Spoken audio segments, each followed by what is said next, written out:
Hello and welcome everybody back to another episode of On Campus. My name is Drew Kirby and today I have a very special person here with me today, Victor Ramos. Victor, how you doing?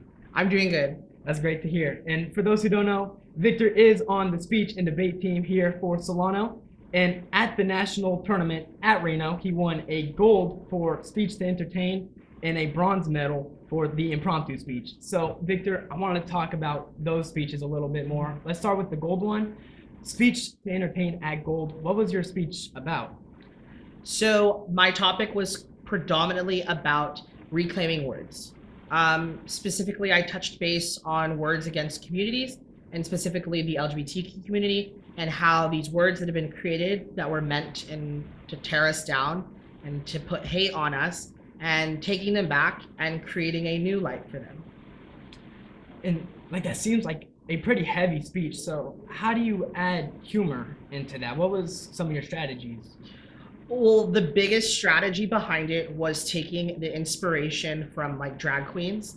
As you know, when you're within a community, it's easier to make fun of because you're used to and you know the community. You know what these lingos mean, what this means, and totally basing off of that. And so my biggest strategy was just utilizing the wit and humor that I got from queens that I've watched for years and taking the history and then also utilizing the comedy style of stand-up comedians that I appreciate and adore.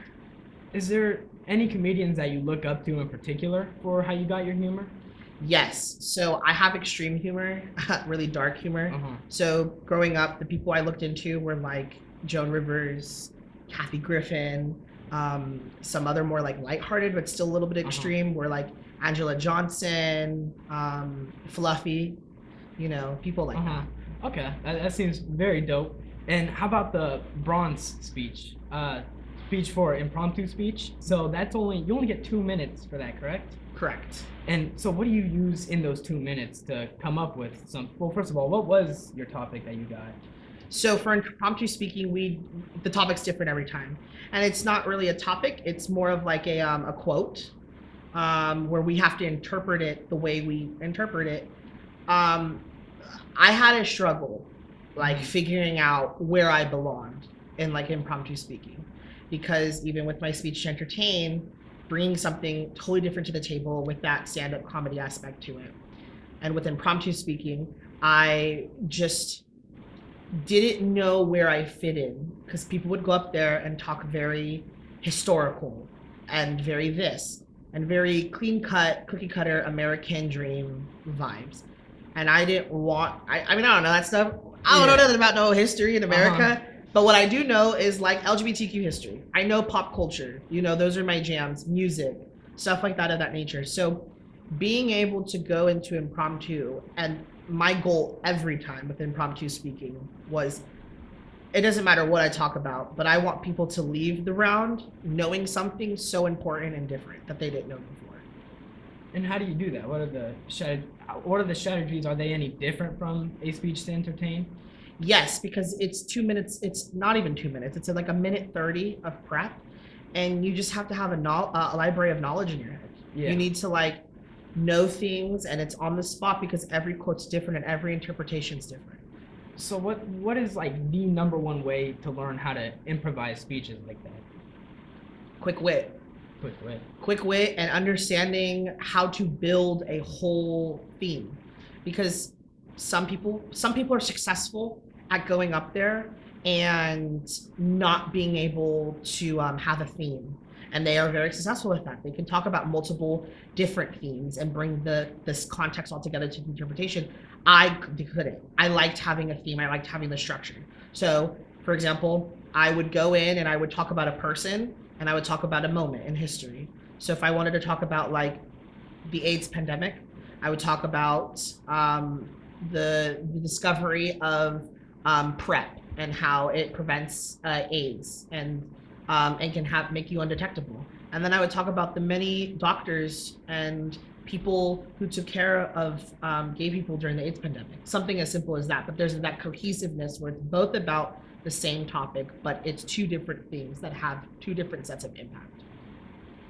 That's very interesting. I could tell you are a very smart man, Victor. I wanted to go back just a little bit. So, how did you find out about Solano? How did you come over here? And what's your major? What are you plans here? So, actually, I've been dual enrolled this whole time. What does that mean? I've gone to 2 community colleges within Oh. all of this because all my general education is through Napa Valley College. Oh. We don't have a speech and debate team. Mm-hmm. For years, I've been advised to come and try speech and debate out just because my degree or my AA was going to be in communications. I then just never jumped on the gun. I'm so busy with life as we all are, and I took it upon myself when we came back, and I was like, okay, well, first off, I'm really bad at math, so I had to figure it out, like how to get here and do math because I wasn't doing the classes were being offered at the other school just weren't up to par for me at the time. I get here and I ran into one of my best friends and we rekindled, and then he was like, you should come and check out the speech and debate team. So I finally did because I just wanted to hang out with him at the time, not gonna lie. And I also wanted to dabble and see what was going on. And then that was when I'm a very competitive person, and that was when I was like, okay, I'm gonna be good at this, or like at least with my time utilized that. After this though, I am transferring in the fall and I'm going to be going to SF State, and I'll be majoring in broadcasting, entertainment, and mass communications. That's a very interesting degree. What do you plan to do with that degree? Is there a dream?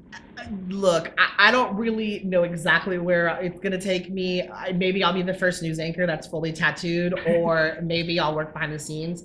My ultimate end goal is I would love to work in like the music industry, Really? Particularly in like putting on festivals and production, like being a part of productions, and like really planning things out. And then like my backup plan is to become a celebrity, but if that doesn't work out, we'll figure it out. For me, it's probably celebrity, maybe movie director, ultra doctor, stuff like that. Yes. So,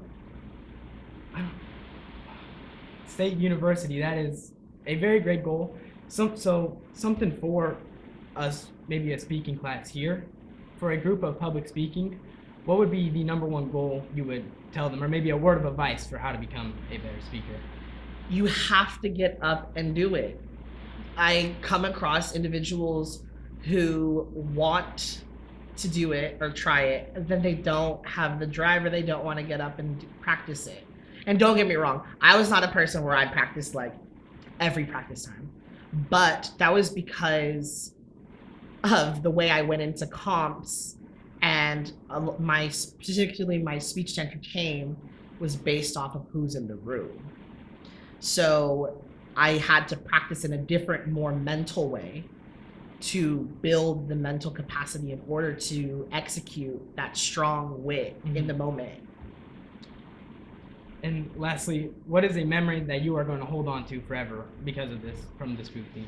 Oh my God, 100% is just being with my teammates. Because when we go to competitions, girls are in one room, boys are in another, right?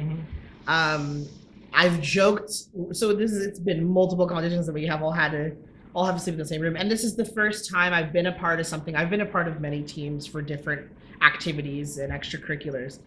This is the first time I've been in a room, in a hotel room, having to share a space where no problems.